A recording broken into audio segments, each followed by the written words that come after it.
ठीक है। तो अ, आपको पता है कि प्रीवियस लेक्चर में मैंने रॉबर्ट नॉजिक का थ्योरी ऑफ जस्टिस की बात किया था। तो जब भी आप रॉबर्ट नॉजिक की बात करते हैं तो he is famous for entitlement theory of justice. What he has discussed other aspects in his book too, which I have already discussed in previous lecture, in which I have told to you that he has condemned the historical principle of justice or historical principle when someone is acquiring the property.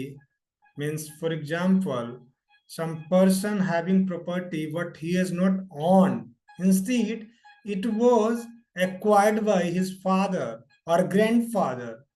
But if such property has been acquired through wrong means, so it is not justified according to Robert Nozick. So what he meant to say, if any property is owned by anyone, whether me, you, or any person, it should be fair. It should not be acquired through unfair means. तो उनका एक कहना ही है कि property जो भी हो, चाहे किसी व्यक्ति के पास हो, वो सही तरीके से प्राप्त की गई हो। अगर वो व्यक्ति खुद नहीं अर्जित किया हो और उनके फादर या ग्रैंडफादर ने उस प्रॉपर्टी को अर्जित किया हो, प्राप्त किया हो, तो वो जायज तरीके से होना चाहिए, फेयर मीन्स से होना चाहिए, फेयर मीन्स ऑफ एक्विजिशन होना चाहिए। अदरवाइज वो गलत है। तो ये चीज मैंने कल के लेक्चर में बताया था। बट रिपीट करना इसलिए इम्पोर्टेंट है क्योंकि कोई भी नए थिंकर के आइडियाज बहुत जल्दी समझ में नहीं आते हैं, इसलिए मैंने ये चीज रिपीट की। फिर उन्होंने एक और बातें कही है, जैसे मैंने बताया था कल भी, then again I will repeat it. That is what the end state principle, in which I have given two types of example, but I will again relate the same example with this principle. And I have given that an example in which I have said that maximum happiness to maximum number, or greatest happiness to greatest number, means अधिक से अधिक लोगों को अधिक से अधिक खुशी मिले। तो यहाँ पे क्या है कि अंत क्या है, साध्य क्या है, अंत में क्या प्राप्त होना चाहिए? तो अंत में प्राप्त होना चाहिए खुशी, हैप्पीनेस। तो ये कैसे प्राप्त होना चाहिए? तो ऑब्वियस है, कोई साधन होगा। और ये साधन कौन बनेगा? मोटा मोटी राज्य बनता है, स्टेट बनता है। और राज्य वैसा वातावरण उत्पन्न करेगा सोसाइटी में, जिससे कि अंत में सबका जीवन सुखमय होगा। लेकिन सिर्फ सुखमय नहीं होगा, अधिक से अधिक लोगों का जीवन सुखमय हो। तो ये है सेकंड प्रिंसिपल, जिसके बारे में वो अपने किताब एनार्की, स्टेट एंड यूटोपिया में जिसकी कल्पना, जिसकी चर्चा करते हैं। किताब का नाम मैं फिर से रिपीट कर रहा हूँ, ये बहुत इंपॉर्टेंट किताब है, राइटिंग है। कोई भी पूछ सकता है कि रॉबर्ट नॉजिक का सबसे फेमस किताब का नाम बताइए, तो the name of his writing, the name of the name of his writing is anarchy, state and utopia. अगर मैं इसका हिंदी अनुवाद करूं तो अराजकता, राज्य एवं कल्पना लोक। ये किताब बहुत इंपॉर्टेंट है। इसी किताब में उन्होंने इन दोनों सिद्धांतों का जिक्र किया, historical principle and state, end state principle, जिसको मैंने अभी आपको बताया। और इसी में वो जस्टिस को इंटाइटलमेंट के कॉन्टेक्स्ट में बताते हैं। इसलिए sometimes is more famous with the name a theorist who has given entitlement theory of justice. As in the previous lecture, I have explained the meaning of justice, entitlement. Entitlement is it's a kind of claim, it's a kind of legal claim someone put before the institution. As a yesterday, I have given an example that someone is studying in a government school of Bihar or India, and he is having the age, or he is in the age group of 6 to 14. Then government used to give free midday meal, books, dress, and many more things. So these are nothing but a kind of entitlement to be given to the students in the age group of 6 to 14. तो ये एक तरह से क्या है, मांग है कि I need this thing, this is my claim, this is my entitlement. So when he explained the entitlement theory of justice, so he used to argue these two aspects while explaining the theory of justice. First is what, that कि किसी भी व्यक्ति के पास जो संपत्ति है, property है, वो जायज तरीके से प्राप्त होना चाहिए। और दूसरी बात वो ये करते हैं, अगर वो नाजायज तरीके से प्राप्त हुआ तो उसकी रेक्टिफिकेशन की जानी चाहिए। अगर रेक्टिफिकेशन नहीं की जाएगी तो इससे अन्याय की उत्पत्ति होगी, अन्याय का बोलबाला होगा। If the property owned by anyone has been acquired through unfair means, then it is considered to be unjustified situation or condition in society and political system, which has been condemned by Nozick very well. अगर आपको चीजें समझ में नहीं आएगी तो कृपया पूछेंगे। अभी तक चीजें जो मैंने बताया है सबको समझ में आया है? Yes sir. जी। और लोगों को नहीं समझ में आया? निधि, सानिया, रानी, खुशी? Okay, Sania S. ओके, चलिए मैं कुछ चीजें पूछता हूँ जो जानना जरूरी है। अगर मैं पूछूं, बताएंगे खुशी, इनके कौन से किताब हैं जिसका मैं जिक्र किया हूँ अभी तक? लिख के भी बोल सकते हैं, ऑडियो पे भी बोल सकते हैं, उनके किताब का नाम। सॉरी सर, अभी हम तुरंत ज्वाइन हुए हैं। Okay, so who can tell? Sania, I think Sania is since the start has class has been start. Sania, आप बताइए कौन सी किताब का मैं जिक्र किया हूँ जो रॉबर्ट नॉजिक का थ्योरी ऑफ जस्टिस पे बात करता है?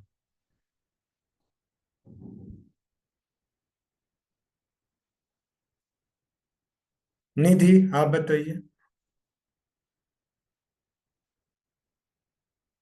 निधि?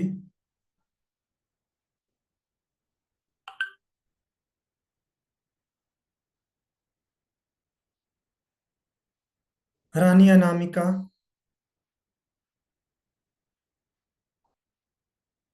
ओके, नहीं बताएंगे, यानी कि आप क्लास में लगता नहीं है जैसा मुझे लगता है। तो सर मैं बताऊं? हाँ जी, बताइए। अराजकता, राज्य और स्वप्न लोक। Right, correct. देखिए, क्लास में रहिएगा, आप ही को फायदा है। मैं तो अगर देखा जाए तो मेरी तो ड्यूटी भी है, और साथ में मैं चाहता भी हूँ कि आप लोग बताएं। ठीक है, वेरी गुड मोनी।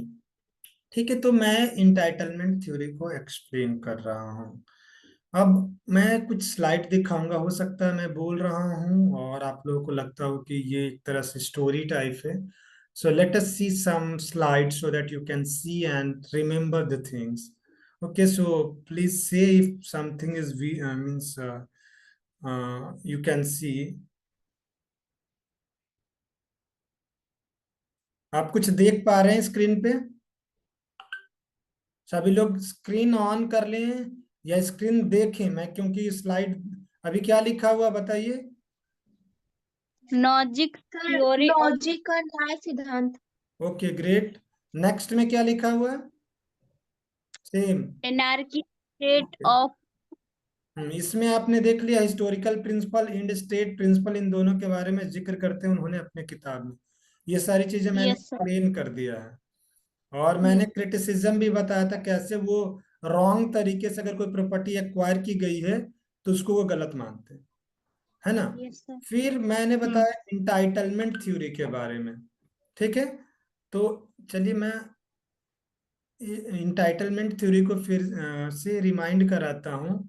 मैंने इंटाइटलमेंट यस। का मीनिंग बता चुका हूँ कि what is the meaning of entitlement. जैसे स्कूल में कोई स्टूडेंट पढ़ रहा है या पढ़ रही है, 6 to 12 क्लास, 6 to 14 ईयर्स के एज ग्रुप में, वो बिहार या इंडिया के किसी कोने में, तो उनके पास कुछ entitlement like dress, books, mid day meal, और many more things like that. So this is nothing but a kind of entitlement. तो अब मैं आपसे ये बोलूं कि अगर किसी को पेन मिला, कॉपी मिला, मिड डे मील मिला, तो किसी को कोई इस पे ऑब्जेक्शन नहीं होगा। क्यों? बोले कि तो क्लेम है, जायज तरीके से दिया गया है। तो इस सेंस में ये बात करते हैं। लेकिन अब वो एक और भी बात करते हैं कि अगर अगर हमारे सोसाइटी में या किसी कन्वेंशन के द्वारा कोई भी व्यक्ति कोई प्रॉपर्टी को एक्वायर किया है, और वो सबको पता है कि सही तरीके से, तो जायज है। दूसरी चीज, अगर कोई व्यक्ति प्रॉपर्टी एक्वायर किया अपने टैलेंट से, अपने एफर्ट से, तो उसकी प्रॉपर्टी पे हक उसका है।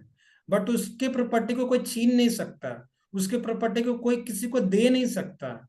वो प्रॉपर्टी क्या है? उसका है। बट वो अपने कंसेंट से किसी को ट्रांसफर कर सकता है, वो अपनी मर्जी से लोगों को दे सकता है। ये बहुत इंपॉर्टेंट एस्पेक्ट है इंटाइटलमेंट थ्योरी में, जो रॉबर्ट नॉजिक बताना चाहते हैं। अब आप सबको पता है कि मेरी योग्यताएं अलग है और लोगों की योग्यताएं अलग है। आप लोगों की योग्यताएं अभी वर्तमान ग्रेजुएशन के स्टूडेंट होने के नाते बाद में और काबिल हो जाएंगे और भी चीजें प्राप्त कर लेंगे, तो आपकी योग्यताएं बदल जाएगी अलग। तो इस प्रकार समाज में रह रहे लोगों की योग्यताएं अलग अलग है।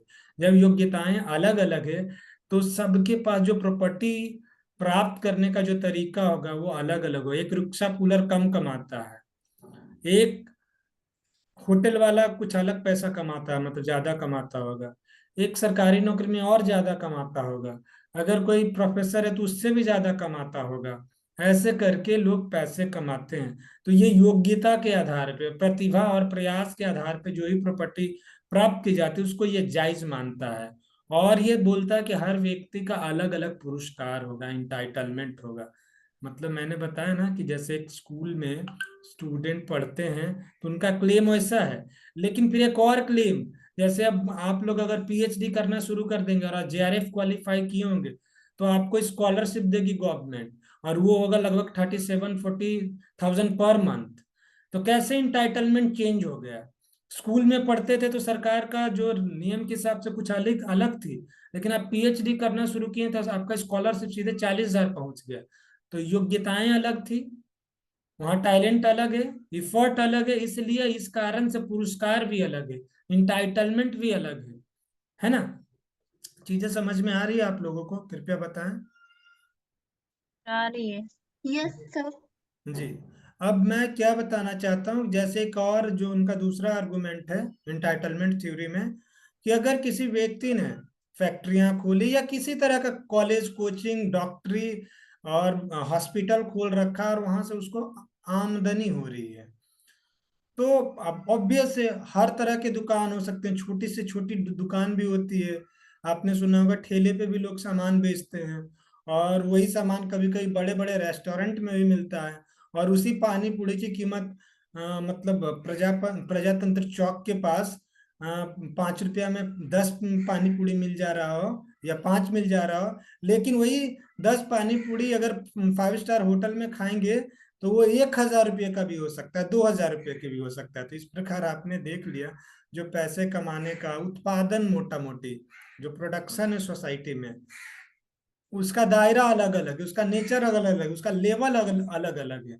जब ये सारी चीजें अलग है तो क्लियर कट प्रॉपर्टी एक्वायर जो करेंगे अलग अलग होगा। और इससे क्या होगा? इनइक्वालिटी सोसाइटी में आएगी। तो इस इनइक्वालिटी को खत्म करने के लिए उसका धन लेके दूसरे को नहीं दिया जा सकता, इसको ये गलत मानते हैं। कौन? Robert Nozick. इसको बोलते हैं it would be disastrous if the property will be distributed from the rich to the poor in such a manner. चीजें समझ में आई तो कृपया यस लिखें या हाँ बोलें। Yes sir.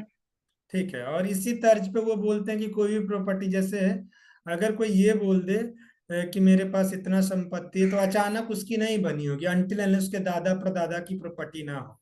तो वो धीरे धीरे प्रयासों से बढ़ती है ना? लेकिन अगर किसी के पास प्रॉपर्टी ज्यादा है तो अपनी इच्छा से लोग वो दूसरे को दे सकते हैं, वो अपनी इच्छा से दूसरे को दे सकते हैं, ना कि उनसे जबरदस्ती किया जाएगा। तो इसको वॉलेंटरली एक्सचेंज बोलते हैं, स्वैच्छिक विनिमय बोलते हैं। लेकिन अगर जबरदस्ती उनसे लिया जाएगा तो ये रॉबर्ट नॉजिक गलत मानता है। रॉबर्ट नॉजिक बोलता नहीं, अगर किसी व्यक्ति के पास प्रॉपर्टी है तो उनकी सहमति जरूरी है, क्योंकि वो अपने धन को मेहनत से कमाया है।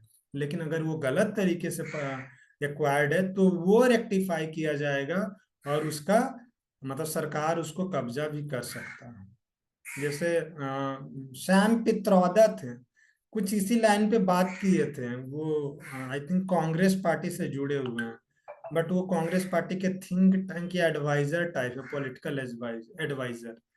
बोल रहे थे कि अमेरिका या वेस्टर्न वर्ल्ड में कुछ रूल है कि अगर आपके मम्मी पापा का प्रॉपर्टी है तो उसका 50% ना गवर्नमेंट को देना पड़ेगा। तो मोटा मोटी अगर देखा जाए तो ये जो रॉबर्ट नॉजिक बोल रहे हैं, इनके सिद्धांतों से थोड़ा उल्टा है उनकी बातें, है कि नहीं? Yes sir. क्योंकि रॉबर्ट नॉजिक तो ये बोल रहे हैं कि अगर उनके मम्मी पापा ईमानदारी से कमाए हैं तो वो जायज है, अगर गलत तरीके से कमाया गया तब नाजायज है, अनफेयर है। लेकिन ये क्या बोल रहे हैं कि जैसे वेस्ट में बहुत सारे जगह कंट्री में, यूरोपियन कंट्री में रूल है कि अगर उनके मम्मी पापा का प्रॉपर्टी है तो उनका देहांत हो जाएगा और उनका प्रॉपर्टी उनके अगले पीढ़ी को जाएगा, तो उसका कुछ शेयर गवर्नमेंट को चला जाएगा। ठीक है, तो ये उनका आर्गुमेंट है। सैम पित्रोदा, जो आई थिंक पॉलिटिकल एडवाइजर है कांग्रेस पार्टी का, उनकी थोड़ी बुराई भी हुई, आलोचना भी हुई कि इंडिया में यहाँ कहाँ, यहाँ तो ये देखा जाता है कि एक व्यक्ति अकेले, उसके घर में कोई खाने वाला नहीं, लाखों अरबों की प्रॉपर्टी है, 5 रुपया के लिए गोली चलवा देता है। तो is it possible in India? No sir. क्योंकि नो यहाँ सर। बहुत, यहाँ पॉसिबल था, बहुत लोग भी ऐसे हैं जो दान, जैसे अभी रतन टाटा थे, तो इस इस तरह यस अजीम सर। अजीम प्रेम जी, अजीम प्रेम जी बहुत बड़े फिलांथ्रोपिस्ट हैं, जो लोगों को अपने पैसे दे देते हैं। और वो तो और छोड़िए, यहाँ का इतिहास ही ऐसा, जैसे जैनिज्म बुद्धिज्म, ये प्रॉपर्टी को बहुत अच्छा चीज नहीं मानता है।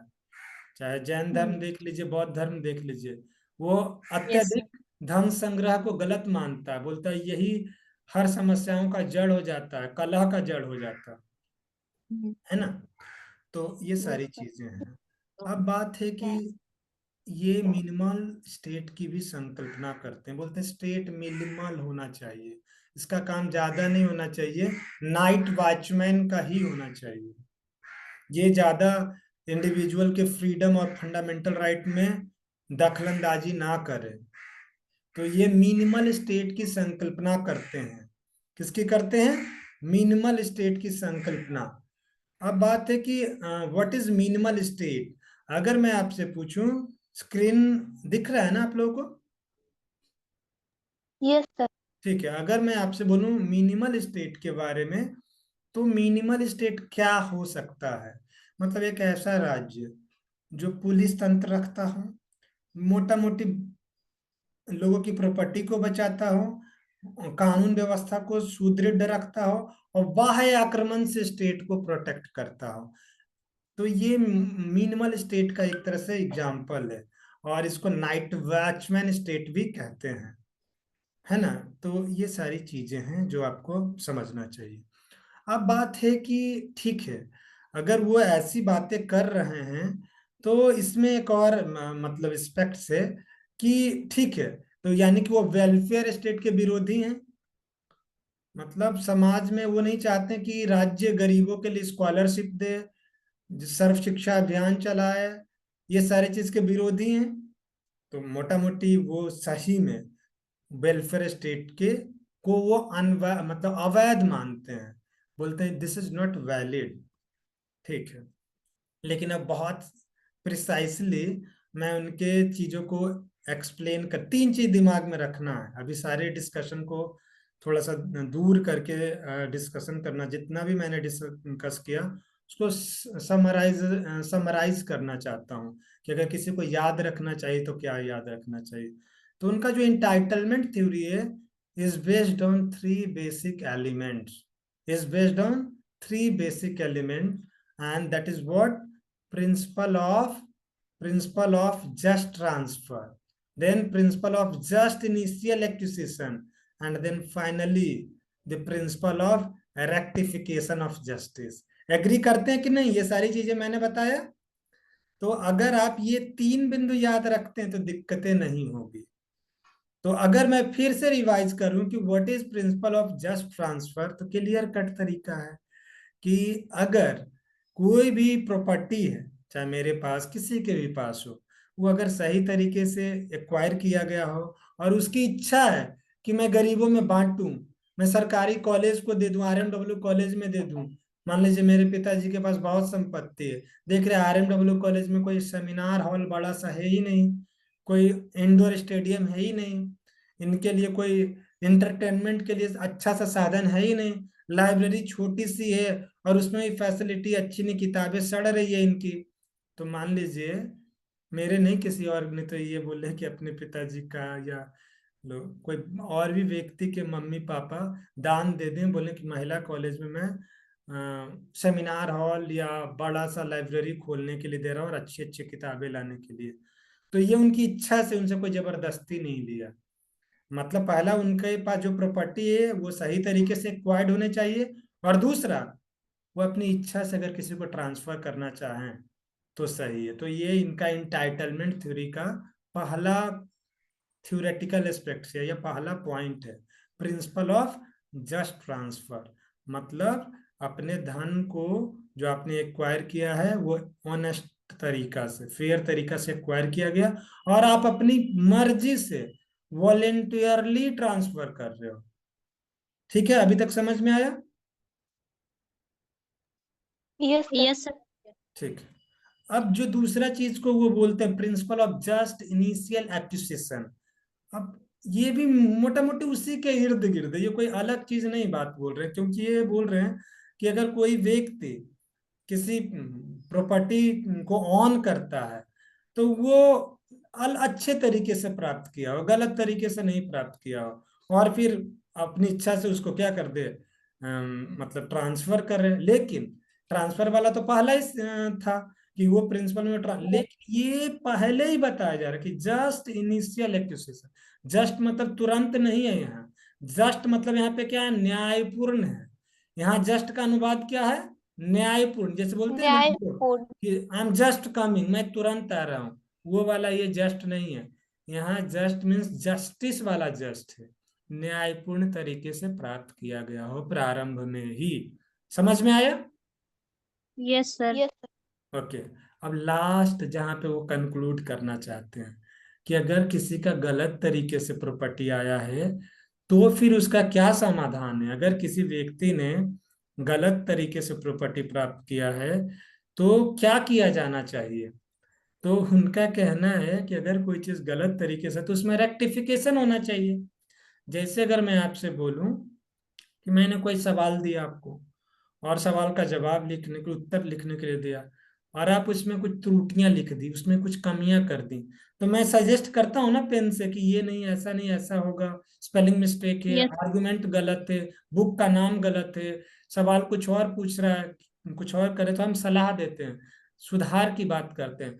तो वैसे ही इंटाइटलमेंट थ्योरी का जो तीसरा प्रिंसिपल है, रॉबर्ट नॉजिक का, वो क्या है, वो बोल रहा है कि principle of rectification of injustice. तो इनजस्टिस आया कैसे, कोई बता सकते हैं?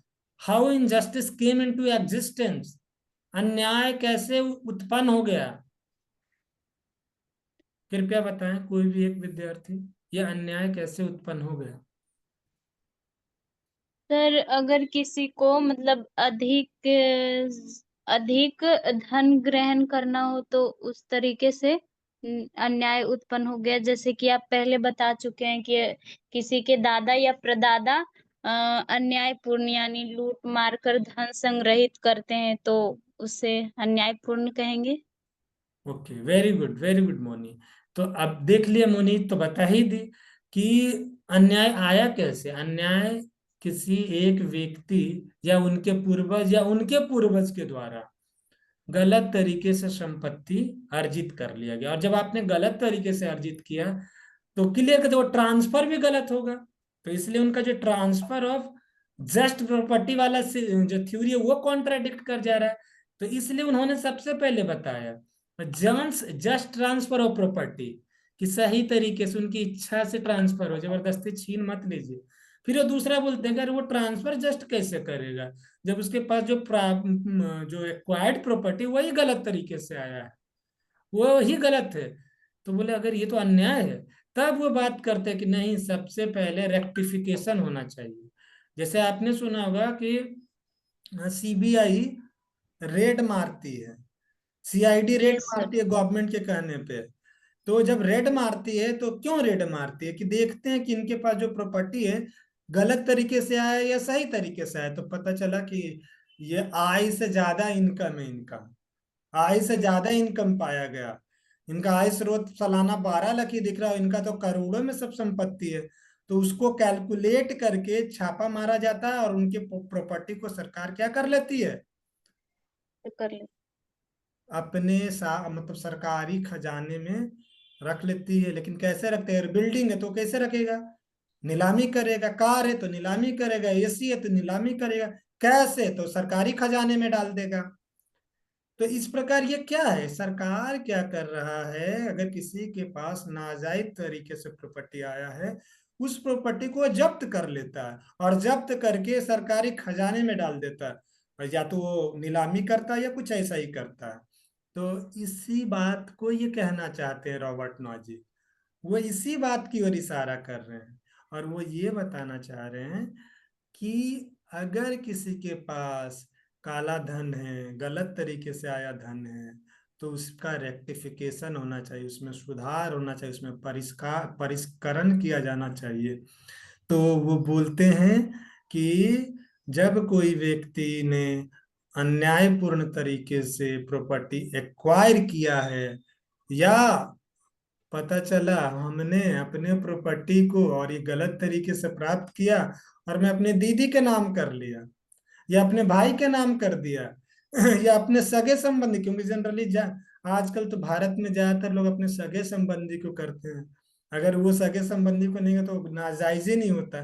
तो सिर्फ यही नहीं है, उनका ये कहना है कि अगर हमने एक्वायर किया और गलत तरीके से अपने रिलेटिवों के नाम कर दिया तो वो भी गलत है, उसका भी रेक्टिफिकेशन होना चाहिए। तो इस रेक्टिफिकेशन से इनजस्टिस खत्म हो जाएगा और फिर जो चीजें हो जाएगी, इंटाइटलमेंट थ्योरी ऑफ जस्टिस का जो जस्ट ट्रांसफर ऑफ प्रॉपर्टी का जो कॉन्सेप्ट है वो सही हो जाएगा और न्याय की स्थापना होगी। तो अभी तक जो मैंने चीजें बताया आपको समझ में आया? Yes sir. तो ये मोटा मोटी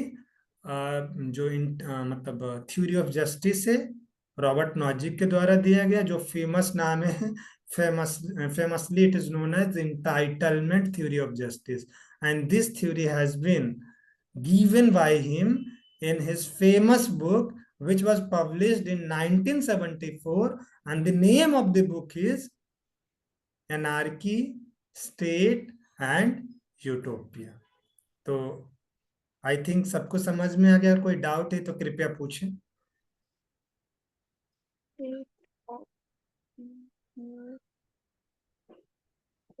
any doubt so far? Sir no doubt.